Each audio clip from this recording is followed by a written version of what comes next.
Intel City, a platform where you can learn, teach, research, and repeat. Welcome to C++ Programming Tutorial. आज हमने arrays की basics के बारे में study करना है। ये देखना है कि हम एरेज होते क्या हैं और उनको हम C++ में कैसे डील करते हैं। ठीक है, तो आज के हमारा ऑब्जेक्टिव्स ये हैं कि 1D एरे होता क्या है और एरेज को हम C++ में डिक्लेयर कैसे करते हैं, इनिशलाइज कैसे करते हैं, रीडिंग एरेज की कैसे करनी है और राइटिंग कैसे करनी है, प्रिंट कैसे करना है और यूज़र से इनपुट्स कैसे लेनी है और कुछ कॉमन ऑपरेशंस ऑफ एरेज भी हम देखेंगे। तो स्टार्ट करते हैं। Array actually list of variables है, ठीक है, जिसकी सेम डेटा टाइप होती है और सेम नेम होता है। ठीक है, फॉर एग्जांपल हम यहाँ पर इस एरे को देखते हैं। एक लिस्ट है 4, 6, -9 और 12। 4, 6, -9, 12 और 102 ये 5 नंबर्स हैं। अब ये 5 नंबर्स के लिस्ट को जब हम C++ में लेके जाएंगे तो इसको हम डिफरेंट वेरिएबल से भी स्टोर कर सकते हैं, लेकिन डेटा स्ट्रक्चर के मुताबिक उसकी हैंडलिंग मुश्किल हो जाएगी। हर वेरिएबल को एक्सेस करना दैट इज नॉट इजी, तो इसलिए हम इसको एरेज में कंसीडर करें तो ये ज़्यादा बेहतर है। फर्ज किया 4, 6, -9, 12 और 102 ये एक एरे है और इस एरे का नेम मैं रख देता हूं जी A। ठीक है, इसका नेम A है, इसकी डेटा टाइप इंट है। ठीक है, और ये आपके सामने एलिमेंट्स जो कि एरे के अंदर जो भी नंबर्स, कैरेक्टर्स, जो चीज़ भी स्टोर होगी उसको हम एरे के एलिमेंट्स, मेंबर्स कहते हैं। इस एरे का साइज 1, 2, 3, 4, 5, इस एरे का साइज क्या है 5, मतलब इसमें कितने एलिमेंट्स हैं 5। अब हर एलिमेंट एक सेपरेट वेरिएबल होता है, लेकिन उस वेरिएबल का नेम सेम होता है। आप यहां पे देखें वेरिएबल सारों का सेम है ए, क्योंकि इस एरे का नाम था ए, तो ये सबका नाम ए है। लेकिन अब हर एलिमेंट को एक्सेस करने के लिए हम डिफरेंट इंडेक्सेस का सहारा लेते हैं। एरे में अगर आप पहले नंबर को देखें तो उसका इंडेक्स 0 होता है, फिर 1, 2, 3, 4 अप टू मतलब सो ऑन, जब तक उसका लास्ट एलिमेंट ना आ जाए। ठीक है, तो अगर आप 4 को देखें तो 4 के अगेंस्ट जो वेरिएबल है वो है a ऑफ 0। ये स्क्वायर ब्रैकेट में हम 0 मेंशन करेंगे। पहला एलिमेंट 0 इंडेक्स पे पड़ा होता है, दूसरा एलिमेंट 1 इंडेक्स पे पड़ा होता है। अब आपसे कोई पूछे कि इस एरे में A1 क्या है, तो आप स्टार्ट यहां से करेंगे, ये 0 होता है, ये 1 होता है। ठीक है, तो ये एलिमेंट 6 है और ये आपका A1 है। एरे स्टार्ट 0 से होता है और एंड साइज -1 पे होता है। क्यों? क्योंकि हम स्टार्ट इसे कहां से कर रहे हैं 0 से, तो एंड अगर टोटल एरे का साइज 5 है तो एंड ये साइज -1 पे होगा। वो क्यों होगा? क्योंकि इसका स्टार्टिंग इंडेक्स 0 है। एरेज जब कंपाइलर एरेज को एग्जीक्यूट करता है, कंपाइल करता है, तो एरेज के एलिमेंट्स सारे मेमोरी, कंसेक्यूटिव मेमोरी लोकेशन में स्टोर होते हैं। अब एरेज को हम C++ में डिक्लेयर कैसे करते हैं? डिक्लेयर करने के लिए आपको 3 चीजें चाहिए, एक नेम, एक डेटा टाइप और एक साइज। याद रखिएगा कि एरेज में, पूरे एरे में जितने भी एलिमेंट्स होंगे सब का डेटा टाइप सेम होना चाहिए। ठीक है, एरे का नेम जाहिर बात है सारे वेरिएबल्स का सेम नेम होगा और एरे का साइज कि उसमें कितने एलिमेंट्स हैं ये भी आपने मेंशन करना पड़ेगा। और उसका फॉर्मेट क्या है? सबसे पहले आप डेटा टाइप लिखेंगे, फर्स्ट किया इंट, कैरेक्टर, फ्लोट एक्सेट्रा। फिर एरे नेम, मैंने यहाँ पे नेम एरे अंडरस्कोर नेम लिखा है और उसके बाद ये स्क्वायर ब्रैकेट्स में साइज। प्रीवियस एग्जांपल को देखें तो उसमें साइज 5 था, तो यहाँ पे 5 आ जाएगा और एरे नेम की जगह पे क्या आएगा a और डेटा टाइप की जगह पे इंट। अब कुछ डिक्लेरेशंस हम देखते हैं C++ में कि पहली डिक्लेरेशन है इंट A10, तो इसका मतलब क्या हुआ कि एक एरे A है जिसमें 10 एलिमेंट्स हैं और उसकी डेटा टाइप इंट है। इसका मतलब ये कि इस एरे A में 10 इंटीजर्स हैं। दूसरी डिक्लेरेशन हम देखते हैं, कैरेक्टर str20, मतलब ये एक एरे है str के नाम से जिसमें 20 कैरेक्टर्स हैं। अब अगर आप सेम टाइप के एरेज अगर डिक्लेयर करवाएं, सेम डेटा टाइप के एरेज अगर आप 2 या 3 डिक्लेयर करवाना चाहते हैं तो उसका मेथड ये है। जैसे कि हम वेरिएबल्स को देखते हैं, जिस तरह हम वेरिएबल्स को देखते हैं। अब एक एग्जांपल के तौर पे हम इनिशियलाइजेशन को भी देखते हैं कि अगर एरे को हमने इनिशियलाइज करना है तो वो कैसे करना है। फॉर एग्जांपल हम ये कहा गया है कि हम डिक्लेयर करें एक एरे जिसका नाम है टेम्प और उसमें 5 एलिमेंट्स हैं और फ्लोट वैल्यूज एज एलिमेंट उसमें पड़ी हुई है। तो उसका मेथड क्या होगा, पहले डेटा टाइप फ्लोट, फिर टेम्प क्योंकि एरे का नेम क्या है टेम्प, और उसके बाद उसका साइज। अब आपको यूजर कहता है कि initialize it with these numbers. कौन कौन से नंबर्स हैं, 12.3, 7.5, 65, 72.1 और 87.5। तो इसको डिक्लेयर करने का इनिशियलाइज करने का तरीका बहुत ईजी है। आप जिस तरह डिक्लेयर करते हैं उसके बाद आप इक्वल टू करके आप ब्रेसेस ब्रैकेट्स में ये सारे एलिमेंट्स लिख सकते हैं। यहाँ पे 5 एलिमेंट्स हैं तो यहाँ भी 5 एलिमेंट्स ही होने चाहिए। अब अगर इसको यहाँ से देखें, इस पिक्चर में अगर देखें आप, ये जो इमेज आपको नजर आ रहा है, इसमें टेम्प के 0th मतलब 0 पोजीशन या 0 सबस्क्रिप्ट या फिर 0 इंडेक्स पे 12.3 पड़ा हुआ है क्योंकि पहला एलिमेंट क्या था 12.3। पोजीशन नंबर 1 पे 7.5 है, पोजीशन नंबर 2 पे 65 है, पोजीशन नंबर 3 पे 72.1 है और पोजीशन नंबर 4 पे 87.5 है। क्योंकि इस एरे का साइज क्या था 5, तो आप देख रहे हैं कि इसके इंडेक्स कहां से स्टार्ट हुए हैं, 0 से स्टार्ट हुए हैं और साइज -1 तक एंड हुए, क्योंकि साइज 5 था तो 5 - 1 4। एक तो ये था इनिशियलाइजेशन का तरीका। आप एक और तरीके से भी इनिशियलाइज कर सकते हैं। किस तरीके से, फर्स्ट किया ये आपने डिक्लेयर किया हुआ एरे फ्लोट टेम्प 5, सेपरेटली हर एलिमेंट को इंडिविजुअली आप इनिशियलाइज कर सकते हैं। टेम्प 0 ये कौन सा एलिमेंट है, ये पहला एलिमेंट है, इसकी जगह मैंने 12.3 लिख लिया। टेम्प 1, टेम्प 2, टेम्प 3, टेम्प 4, ये हो गया। यही काम आप सी इन यूजर के जरिए भी करवा सकते हैं, सी इन्स भी करवा सकते हैं।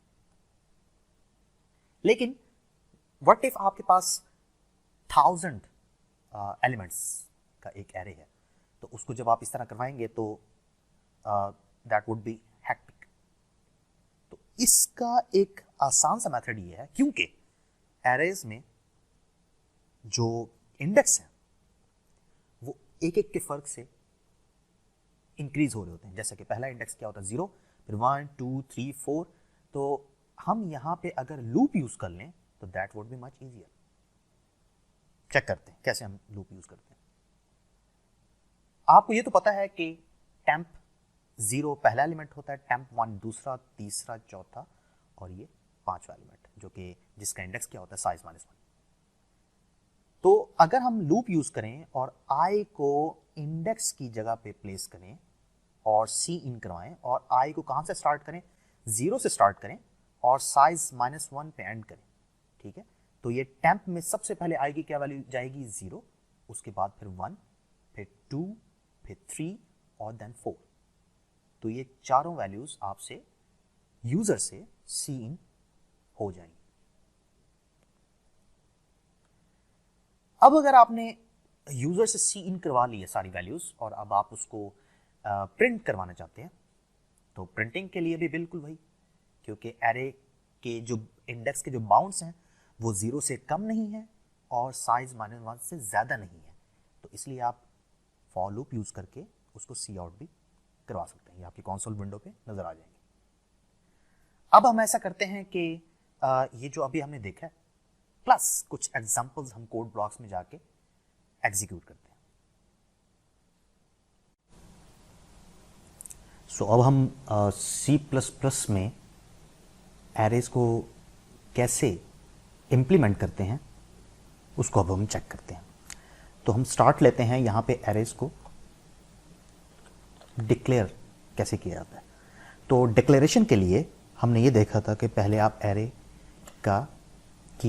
की डाटा टाइप लिखेंगे, उसके बाद एरे नेम, और एरे नेम के बाद आप उसका साइज मेंशन करेंगे। तो मैं वही एग्जांपल ले रहा हूँ जो मैंने पहले एग्जांपल आपको बताई है। तो एक ये हो गया एरे की डिक्लेरेशन। एरे के डिक्लेरेशन के बाद अब इसमें वैल्यूज़ भी हम स्टोर करवा सकते हैं। वो स्टोर करवाने के काफ़ी मेथड्स से हमने देखे थे। आप ब्रेसेस के ज़रिए भी स्टोर करवा सकते हैं, लाइक 4, 6, -9 और 12 और 102। इस तरीके से ये डिक्लेयर हो गया। अच्छा, अब किसी वक्त भी आप ये कहते हैं कि मैं किसी भी एलिमेंट को चेक करूं कि वाकई एरे में ये सेव हुआ भी है कि नहीं हुआ, तो आप किसी भी एलिमेंट को सी आउट भी करवा सकते हैं किसी वक्त। जैसे कि मैं CA2 लिखता हूँ, तो A2 एक्चुअली है क्या? A2 है जी, आपको पता है कि इंडेक्स कहाँ स्टार्ट होता है? 0, 1 और 2, ठीक है। तो जब हम इसको एग्जीक्यूट करेंगे तो A2 की जगह पे क्या आता है? वाकई -9 आता है कि नहीं आता, हम उसको चेक करते हैं। इस कोड को हम बिल्ड करते हैं, बिल्ड किया, कोई एरर नहीं है। तो आप यहां पे देख रहे हैं कि -9 आउटपुट पे आ गया है। अच्छा, अब डिक्लेरेशन का एक और भी तरीका था जिसमें हम क्या करते थे कि इनिशियलाइजेशन का एक और भी मेथड था जिसमें हम सी इन करवाते थे। लेकिन मैंने आपको कहा था कि सी इन अगर आपने करवाना है, सी इन मतलब यूज़र से अगर आपने इनपुट्स लेनी है, तो उसके लिए बेटर है कि आप फॉर लूप यूज़ कर लें। तो अब हम ऐसे करते हैं कि फॉर लूप यूज़ करके इसको इनिशियलाइज करते हैं। तो फॉर लूप यूज़ कैसे करना है? For loop for int I equal to, क्योंकि स्टार्ट ये 0 से, क्योंकि मैंने आई को इंडेक्स वाला वेरिएबल बनाना है तो मैंने इसको स्टार्ट 0 से करना है। I less than and equal to size -1 और I plus plus. Make sure कि आप यहाँ पे साइज को भी मेंशन कर दें। साइज इक्वल टू 5 है और एरे का साइज हमेशा इंटीजर होना चाहिए, और आप साइज की जगह पे 0 भी इंसर्ट नहीं कर सकते। तो मैं इस 5 की जगह पे भी साइज इंटर कर रहा हूँ। बाकी आपको बाउंड्स के बारे में सारी चीज़ें पता हैं कि आप 1 से इनिशियलाइज करवाएंगे तो आपको क्या करना पड़ेगा, एक्सेट्रा। अब यहाँ पर मैं लिखने लगा हूँ जी सी इन में मैं एरे और उसका एरे का नेम और इंडेक्स एंटर कर रहा हूँ। जब मैं इसको एग्जीक्यूट करूँगा तो यूज़र से 5 वैल्यूज़ ली जाएंगी। यूज़र उस ब्लैक विंडो पे इंटर करेगा। इंटर करने के बाद हम उसे सी आउट भी करवा सकते हैं, ठीक है। और सी आउट करवाने के लिए भी यही मेथड ही था, ठीक है। और कहाँ से स्टार्ट करें? 0 से और साइज -1 से, और यहाँ पे आपको सी आउट मेंशन करना है। इसको एक दफ़ा एग्जीक्यूट करके देखते हैं। मैं हमेशा जब भी एरे को डिस्प्ले करवाता हूँ तो उससे पहले और आखिर में एंडल प्लेस करता हूं ताकि सेपरेट लाइन में नजर आए। आप यहां पे अपनी तरफ से लिख भी सकते हैं कि the entered array is etcetera.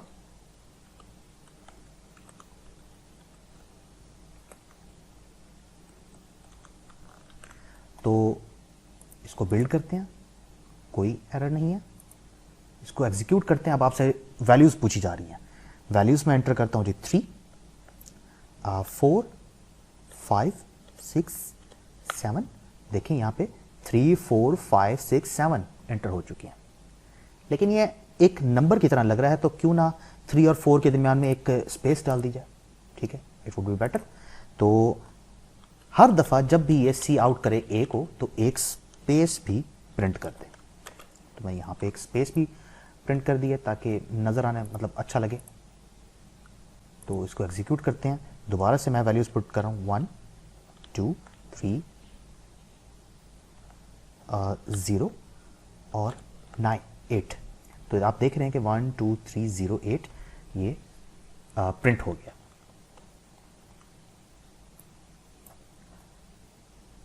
तो नेक्स्ट हम ये देखते हैं कि इन एलिमेंट्स को हम मैनिपुलेट कैसे कर सकते हैं। मिसाल के तौर पर अगर मैं यहाँ पे लिखूँ +3, अब क्या होगा, हर एलिमेंट में 3 ऐड हो जाएगा।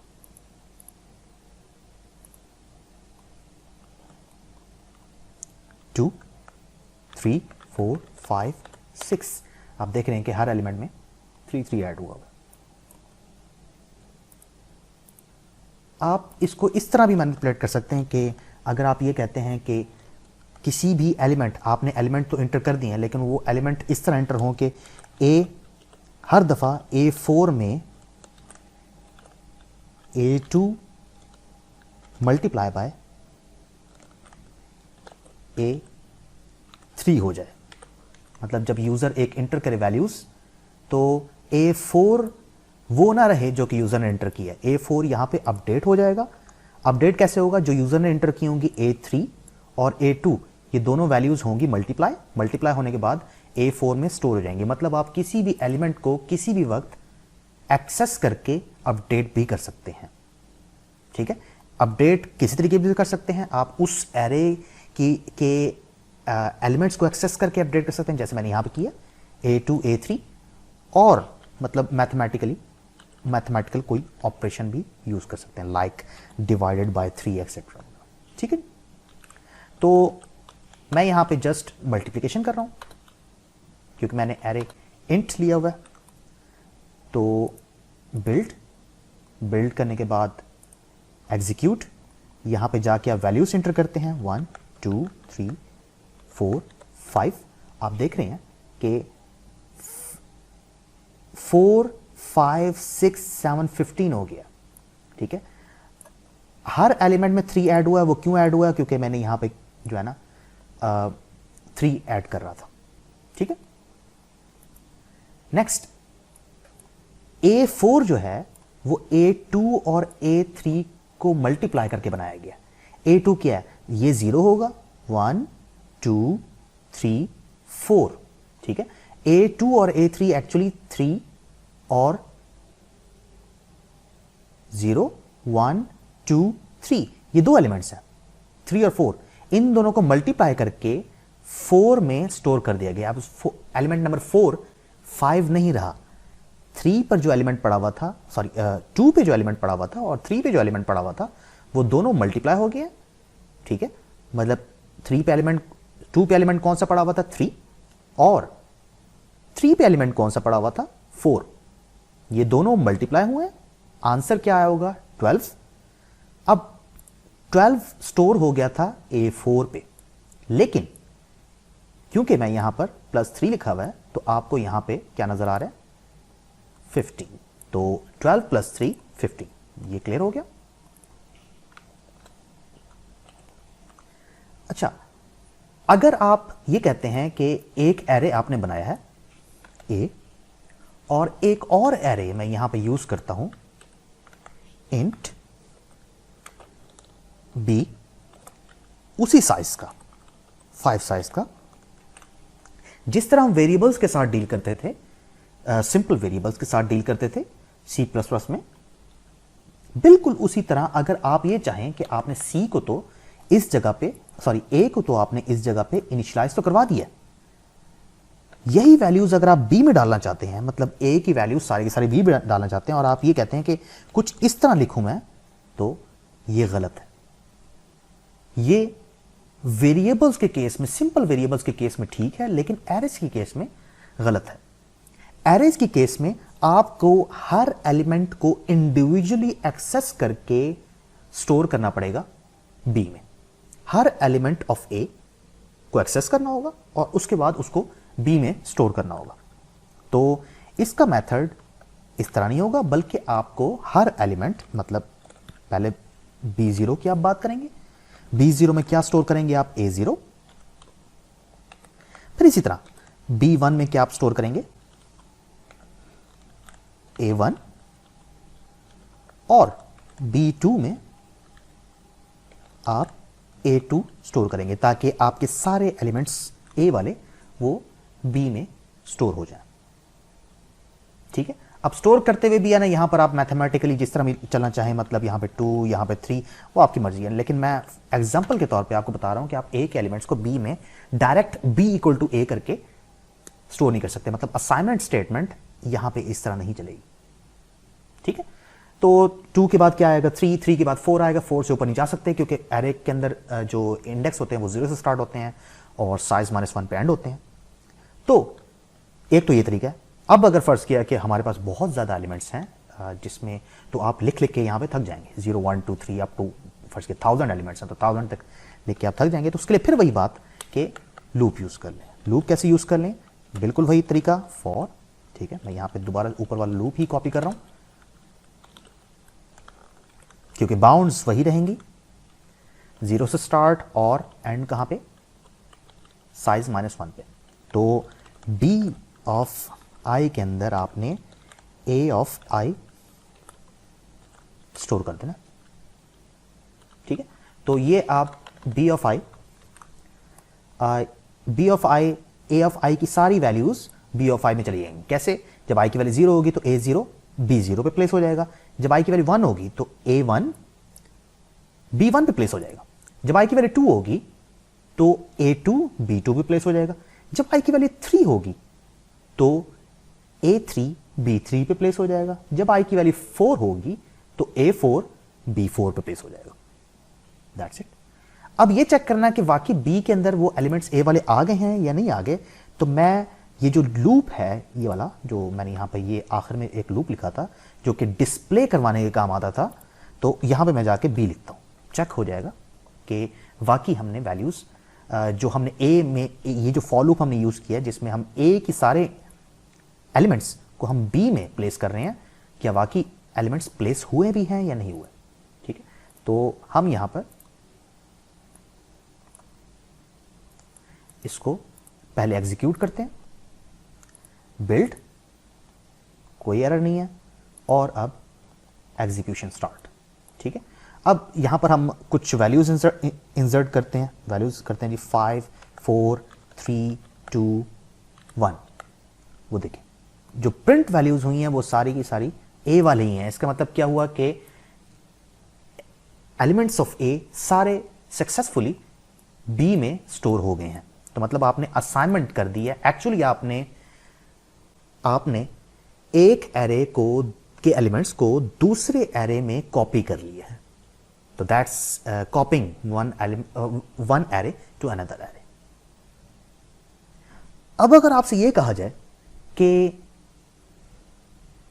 रिवर्स करें, एक एरे है उसमें 1 2 3 4 5 ये 5 एलिमेंट्स पड़े हुए हैं, इसको रिवर्स कर दें। रिवर्स का मतलब ये है कि जब सबसे लास्ट एलिमेंट है वो सबसे पहले आ जाए, सेकंड लास्ट सेकंड पोजीशन पे आ जाए। मतलब ये कि अगर एक एरे है 1 2 3 4 5, तो एक नया एरे बनाएं जिसमें ये सारे एलिमेंट्स रिवर्स ऑर्डर में पड़े हों। मतलब 5 4 3 2 1। ठीक है, तो ये भी बड़ा आसान है। आपने यूजर से एरेज ले लिया, एरेज ये ए ले लिया।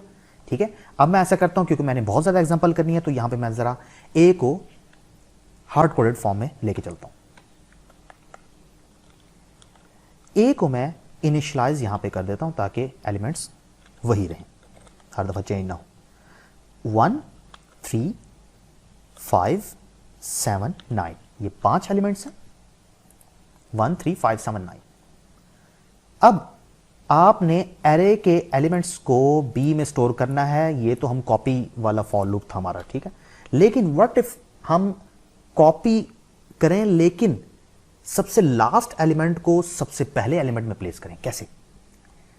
अगर ये ए आई है और यहां भी ए आई है, तो इनके इंडेक्स के साथ खेल के हम प्लेसमेंट रिवर्स कर सकते हैं। कैसे? सबसे पहले i की वैल्यू 0 आती है, ये इस लूप के मुताबिक यहां पे 0 आया है, तो यहां पे क्या होना चाहिए, यहां पे होना चाहिए लास्ट वैल्यू, बी की लास्ट वैल्यू होनी चाहिए। मतलब ये कि अभी तो क्योंकि हम एरे को कॉपी कर रहे थे, यहां पे 0, यहां पे भी 0, यहां पे 1, यहां पे भी 1, लेकिन रिवर्स करने में हमें क्या चाहिए, हमें यहां पे 0 चाहिए और यहां पे लास्ट एलिमेंट जो कि क्या होता है साइज -1। चेक करते हैं कि ये कैसे होगा। अगर इस इंडेक्स की जगह पर इसकी इंडेक्सिंग में थोड़ी सी चेंजिंग करें, यहां पे लिखें साइज -i और यहां पे लिखें i, देखते हैं क्या होता है। i की वैल्यू जब 0 होगी तो यहां पे 0 आएगा, तो a साइज कहां पे स्टोर होगा, ai पे, लेकिन a साइज तो कोई एलिमेंट होता ही नहीं है, ठीक है, a साइज कोई एलिमेंट होता ही नहीं है, ठीक है। सबसे लास्ट एलिमेंट कौन सा होता है, साइज -1, तो मैं यहां पे साइज -1 लिख रहा हूं। तो जब i की वैल्यू 0 होगी, जब i की वैल्यू यहां पे 0 होगी, तो साइज -1 वाला एलिमेंट जो कि 1 है वो कहां पे प्लेस हो जाएगा, 0 पे। जब i की वैल्यू 1 होगी तो साइज -1 की वैल्यू एक्चुअली क्या है, 4 -1 3, तो a3 कहां पे स्टोर हो जाएगा, 1 पे, ठीक है, बिल्कुल ठीक है। जब i की वैल्यू 2 होगी तो साइज -1 की वैल्यू क्या है, 4 -2 क्या है, 2, तो a2 कहां पे स्टोर हो जाएगा, b2 पे। जब साइज की वैल्यू 3 होगी तो साइज -1 की वैल्यू 4 -3 क्या हो गया, 1, तो ये कहां पे स्टोर हो गया, 3 पे। जब i की वैल्यू 4 जो कि लास्ट वैल्यू है, साइज -1 नहीं है, जब i की जगह पे आप साइज -1 लिखेंगे तो साइज -1, ये भी साइज -1 है और i की जगह भी साइज -1 है, तो दोनों माइनस होके 0 आ जाएगा। तो a0 कहां पे स्टोर हो जाएगा, b साइज -1 यानी कि 4 पे। इसको चेक करके देखते हैं क्या ये वाकई हमें रिजल्ट दे रहा है कि नहीं दे रहा। बिल्ड करते हैं, एग्जीक्यूट, ये देखिए हमारे पास एक क्या था, 1 3 5 7 9, जबकि यहां पे क्या आ रहा है, 9 7 5 3 1, मतलब एरे रिवर्स हो गया। क्लियर? तो एरे रिवर्स भी हो गया और हमने कॉपी, एक एरे को दूसरे एरे में कॉपी करना भी देख लिया है। एरे को प्रिंट कैसे करवाते हैं और इसके अलावा एरे के एलिमेंट्स को हम कैसे किस तरीके से हम यूज कर सकते हैं, असाइनमेंट कैसे करनी है, ये चीजें हम देख चुके हैं। अब अगर आपसे ये कहा जाए कि आप 2 एरेस को ऐड करें, बिल्कुल ईजी है, कर सकते हैं। कैसे? आपके पास एक एरे, ये जो मैंने यहां पे इंटर किया हुआ है वो ए है,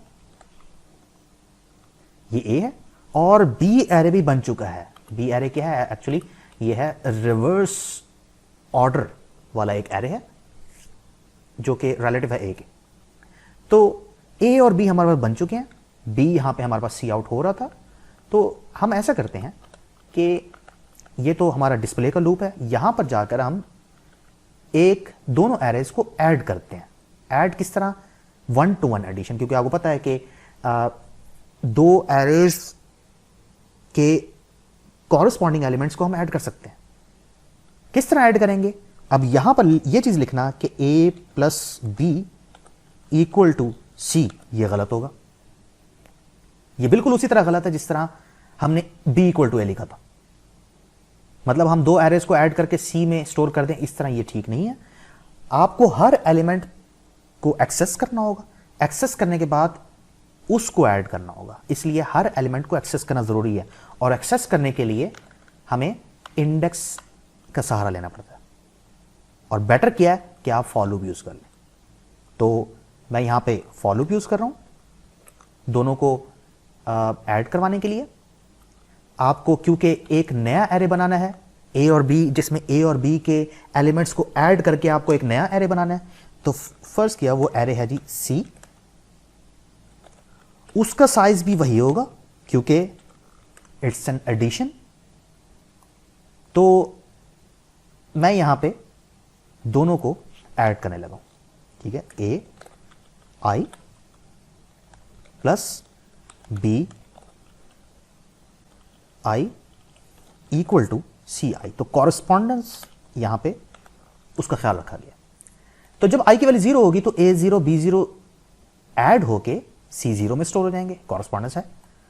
जब आई की वैल्यू 1 होगी तो A1 B1 ऐड होंगे और C1 की जगह पे आ जाएंगे, और इसी तरह जब आई की वैल्यू 4 होगी जो कि लास्ट वैल्यू है, मतलब साइज माइनस 1, तो A4 B4 में ऐड होगा और C4 की प्लेस ले लेगा। ठीक है, तो अगर हम यहां पे देखना चाहते हैं कि C है क्या, C को भी चेक करते हैं ना कि C के अंदर वाकई वो एडिशन हुई है कि नहीं हुई, चेक करते हैं जी। एग्जीक्यूट हो गया, सारे एलिमेंट्स का आंसर 10। चेक करते हैं जी इसको क्या वाकई ये ठीक है या नहीं है। देखें, आपको पता है कि A क्या था 1 3 5 7 9 और B क्या था 9 7 5 3 1। तो 9 को जब आप B का पहला एलिमेंट क्या है 9 और A का पहला एलिमेंट क्या है 1, दोनों को ऐड करेंगे तो 10 आएगा। B का दूसरा एलिमेंट क्या है 7 और A का दूसरा एलिमेंट क्या है 3, दोनों को ऐड करें 10। A का तीसरा एलिमेंट कौन सा है जो कि A2 कहलाता है 5, और B का तीसरा एलिमेंट जो कि B2 कहलाता है वो भी 5 है 10। तो ये सारे ऐड होके 10 आ गए। तो आप इसी तरह आप ऐड भी कर सकते हैं, पॉइंट टू पॉइंट मल्टीप्लाई भी कर सकते हैं, सबट्रैक्ट भी कर सकते हैं और डिवाइड भी कर सकते हैं। डिवीजन के केस में C की जो यहां पर जो हमने मेंशन किया है C इज एन इंटीजर, ठीक है। तो डिवाइड के केस में हमारे पास पॉसिबिलिटीज हैं कि रिजल्ट्स पॉइंट्स में डेसिमल्स में आएंगे, ठीक है। तो यहां पे आपको इंट की जगह पे फ्लोट मेंशन करना होगा। ये डेटा टाइप से आप वाकिफ होंगे। तो दो एरेज को हमने ऐड करना भी देख ली, ऐड सबट्रैक्ट मल्टीप्लाई, ये चीजें करना हमने देख ली है। एक चीज रहती है कॉमन ऑपरेशंस में, हम एक एरे के अंदर जितने भी एलिमेंट्स पड़े हुए हैं उन सब की एवरेज ले सकते हैं। ये मैं ऐसे रहने देता हूं। अच्छा, ए आई बी आई इसके दरमियान मैं सबट्रैक्ट मेंशन करता हूं पहले, ठीक है। सी बनाने के लिए एक नया, क्योंकि हम अब एक नई एग्जांपल करने जा रहे हैं, तो आपके पास ये 8 4 4 8 ये वैल्यूज आ गई। अगर आपको ये कहा जाए कि आपके पास जो ए है इसकी आप एवरेज लें, ए के अंदर जितने भी एलिमेंट्स हैं उनकी एवरेज लें, तो इसकी एवरेज कैसे कैलकुलेट होगी? सारे एलिमेंट्स को ऐड करो और डिवाइडेड बाय क्या करो, जितने नंबर्स हैं 1 2 3 4 5, मतलब साइज पे डिवाइड कर दो, सिंपल। तो मैं, क्योंकि अब मुझे बी और सी की जरूरत नहीं है, तो मैं यहां से बी और सी खत्म करने लगा हूं।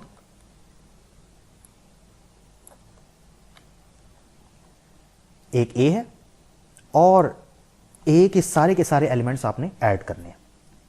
आप अच्छी तरह वाकिफ हैं कि जब भी C++ में हम एडिशन करते हैं और बार बार एडिशन करते हैं, जनरलाइज एडिशन, तो उसके लिए हम एक सम वेरिएबल यूज करते हैं, ठीक है। ये डिपेंड करता है कि वो इंटीजर फ्लोट वगैरह, ये आप डेटा टाइप खुद ही देख लीजिएगा। अगर आप, ये डिपेंड करता है आपके एरे किस टाइप का है, क्योंकि मेरे पास इस वक्त एरे में सारे एलिमेंट्स इंटीजर हैं तो मैं इसको इंटीजर ले रहा हूं। और इनिशियलाइजेशन इसकी हमेशा 0 से होती है, सम, और अगर प्रोडक्ट आप करना चाह रहे हैं तो उसकी इनिशियलाइजेशन आप 1 से करते हैं। तो यहां पे अब मैं sum equal to sum plus A I लिखने लगा। ये क्यों? जब आई की वैल्यू 0 होगी तो एस की वैल्यू एक्चुअली इनिशियलाइज किससे है? 0 से। तो ए आई किस में, ए आई मतलब A0 किस में ऐड होगा? 0 में, और सम में क्या चला जाएगा? A0। A0 क्या था? 1। नेक्स्ट टाइम सम में क्या है? 1, उसमें क्या ऐड होगा? 3। एस में क्या चला जाएगा? 4। नेक्स्ट टाइम एस में क्या होगा? 4 में क्या ऐड होगा? 5, क्योंकि आई की वैल्यू अब 2 हो चुकी है। तो 4 में जब 5 ऐड होगा तो क्या आ जाएगा? 9। एस में क्या स्टोर हो जाएगा? 9। नेक्स्ट टाइम जब आई की वैल्यू 3 होगी तो एस में क्या स्टोर होगा? 9 में क्या ऐड होगा? 7। क्योंकि A3 की क्या वैल्यू है 7। 9 में जब 7 ऐड होगा तो 16 आ जाएगा। 16 नेक्स्ट टाइम जो कि लास्ट अब आइट्रेशन है, 16 9 में ऐड होगा और रिजल्ट S में स्टोर हो जाएगा। इस लूप के जरिए हमने सारा सम कर लिया। आपको एवरेज फाइंड करने के लिए सम चाहिए था, आपने इस लूप के जरिए समेशन कर ली। समेशन करने के बाद आप अब एवरेज की तरफ जा रहे हैं, और एवरेज किसके इक्वल होगी? S डिवाइडेड बाय साइज, और साइज की क्या वैल्यू है 5। तो अब अगर आप सम को साइज से डिवाइड कर दें तो आपके पास रिजल्ट आ जाएगा। यहां पे चेक करते हैं कि एवरेज की वैल्यू हमारे पास क्या आई है, उसको चेक करना पड़ेगा। लेकिन पहले एवरेज को आपको इनिशियलाइज भी करवाना पड़ेगा। तो AVG, ठीक है, इसको मैं अभी इंटीजर ले रहा हूं, हालांकि इंटीजर नहीं है, फ्लोट्स में जाएगा। इसको मैंने एवरेज को, क्योंकि इसमें डिवीजन का ऑपरेशन आ रहा है तो लाजिम बात है इसने फ्लोट में जाना ही जाना है। तो एवरेज को मैंने यहां पे S डिवाइड बाय साइज कर दिया। अब इसको सी आउट भी करवा लेते हैं, फॉर लूप की जरूरत नहीं है क्योंकि हम एरेज में बात नहीं कर रहे, एवरेज को हमने सी आउट करवाना है। और average is just a number, not an array, ठीक है। तो यहां पे मैं AVG ये सी आउट करने लगा।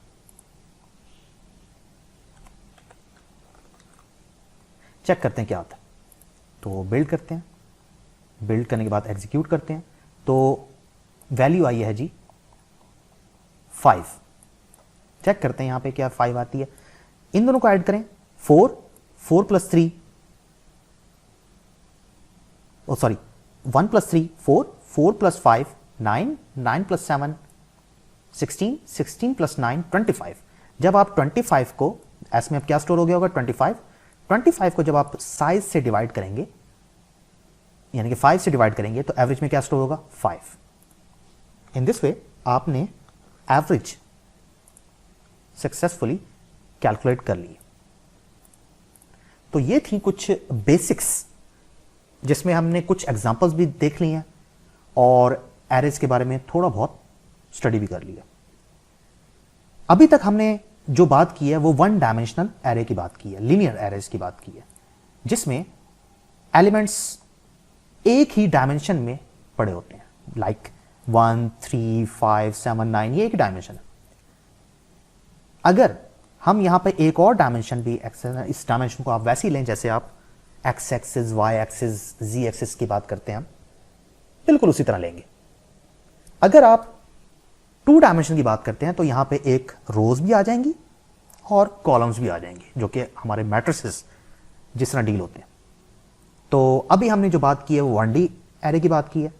तो नेक्स्ट वीडियोस जो आएंगी हमारी, उसमें हम मल्टी डायमेंशनल एरेज की तरफ भी जाएंगे। लेकिन उससे पहले हम कुछ एग्जांपल्स भी देखेंगे और लॉजिक कैसे बनती है C++ में एरेज की, उस पर ज़्यादा फोकस करना है हमने, क्योंकि हमारा जो कोर्स का मकसद है वो है कि लॉजिकल डिजाइनिंग कैसे करनी है। तो अगर आपको वीडियो पसंद आई है तो इसको लाइक करें, चैनल को लाजमी सब्सक्राइब करें ताकि हम नेक्स्ट वीडियोस जल्द से जल्द अपलोड करें। Thank you.